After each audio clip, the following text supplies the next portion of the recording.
তোমার কাকি যখন রাগ করে থাকে না, তখন আমাকে দমে ভালো লাগে। আমি তো অবাক, কাকি রাগ করে থাকলে তোমাকে ভালো লাগে, এটা কি করে হয়? আমাকে বুঝাও দেখনি। তো একদিন নিখিল কাকা কাকিকে নিয়ে আমাদের রাস্তা হয়ে কোথাও একটা যেতে ছিল। হঠাৎ আমাকে দেখতে পেয়ে নিখিলকা বলল, খুড়া শুনো শুনো শুনো। আমি গেলি। নিখিলকা বলল, আচ্ছা খুড়া, তোমাদের ঘরের বাথরুমটা কোন দিকে একটুকু বলো না। আমি বাথরুমটা দেখান দিলি, আর খুড়াও কাকিকে ইশারা করল। কাকি তখন সোজা বাথরুমে ঢুকে গেল।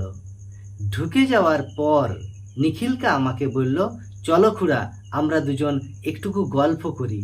তো আমরা গল্প করতে লাগলি। গল্প করতে করতে আমি নিখিলকাকে জিজ্ঞাসা করলি, হ্যাঁ বো কাকা, এই যে কাকিকে তোমার সবচেয়ে কখন বেশি ভালো লাগে বলো দেখিনি।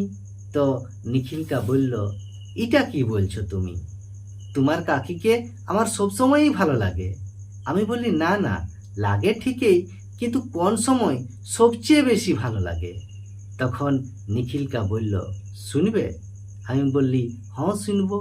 নিখিলকা বলল, শুনব খুড়া, তোমার কাকি যখন রাগ করে থাকে না, তখন আমাকে দমে ভালো লাগে।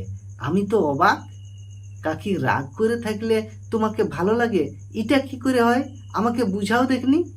তখন নিখিলকা বলল, হ্যাঁ, তুমি যদি বুঝো তাইলে বুঝতে পারবে যে কেনে তোমার খুড়ি রাগ করে থাকলে আমাকে বেশি ভালো লাগে। আমি বললি, বুঝাও তবে।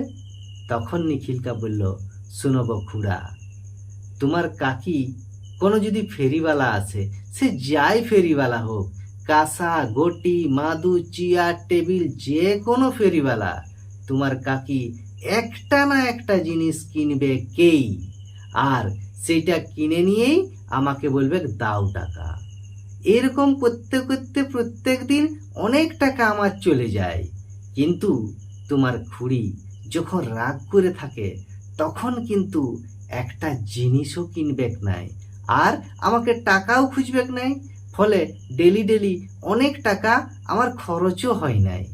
সেই জন্যে তোমার খুড়ি যখন রাগ করে থাকে, তখন আমার সবচেয়ে বেশি ভালো লাগে। আমি তো শুনে অবাক হয়ে গেলি। তখন নিখিলকা বলল, শুধু এইটাই লয় খুড়া, আরও তোমার খুড়ি যখন রাগ করে থাকে, আর যখন আমরা আমার শ্বশুর ঘর মানে তোমার খুড়ির বাপের ঘর যাই, তখন আরও ভালো লাগে। আমি বললি, কেনে? তখন নিখিলকা বলল, তোমার খুড়ির একটা স্বভাব হচ্ছে যে কোথাও যাতে যাতে, ওটা বাপের ঘর হোক আর যেখানেই হোক, যাতে যাতে এটা খাবো সেটা খাবো, এই দোকানে ঢুকবো সে দোকানে ঢুকবো, এমন কোনো দোকান নাই যে ঢুকে কোনো না কোনো জিনিস খাইয়ে সে যাবে। তো যখন তোমার খুড়ি রাগ করে থাকে, তখন মুখটাকে টম করে নিয়ে যাতে থাকে, আর আমার সঙ্গে তো কথা বলে নাই। রাগ মানে তো আমার সঙ্গে কথা বলবে নাই, চুপচাপ যাচ্ছি আমরা।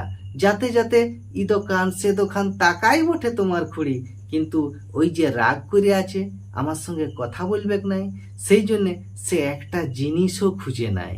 ফলে আমার প্যাকেটটা একটুকুনও খালি হয় নাই। ওই ভারী প্যাকেটটা নিয়েই আমি কিন্তু শ্বশুরঘর পৌঁছে যাই, 1 টাকাও খরচ হয় নাই। তোমার খুড়ি এইভাবেই কিন্তু রাগ করে থাকলে আমার সঙ্গে কথা বলে নাই, আর কোনো জিনিসও খুঁজবে নাই। তো এই যে তোমার খুড়ির এই রাগ করে থাকা, এইটাই আমার সবচেয়ে বেশি ভালো লাগে। আমি শুনে অবাক হয়ে গেলি। তো এই গল্পটা ফুরাতে ফুরাতেই খুড়ি কিন্তু সেই যে বলেছি বাথরুমে গেছে, খুড়ি বাথরুম থেকে বাইরে এলো। বাইরে বলল, তোমাদের মধ্যে কি আলোচনা হতেছিল? খুড়া বলল, না তেমন কিছু আলোচনা হয় নাই, আমি কিন্তু সব শুনেছি। এয়ারপোর্ট থেকে আমি কিন্তু রাগ করলেও, মুখে কিছু না বললেও আমি কিন্তু লিখে দিব, আমাকে এটা কিনে দিতে হবে, সেটা কিনে দিতে হবে, আর সেই লেখা অনুযায়ী তোমাকে কিন্তু সেই জিনিস কিনে দিতে হবে, বুঝলে? আমি বললি, দেখো খুড়া, তুমি আমাকে আমার খুড়ির সম্পর্কে ওই রাগ করার ব্যাপারটা বলে তুমি কিন্তু আরো বড় একটা ফাঁদে পড়ে গেলে।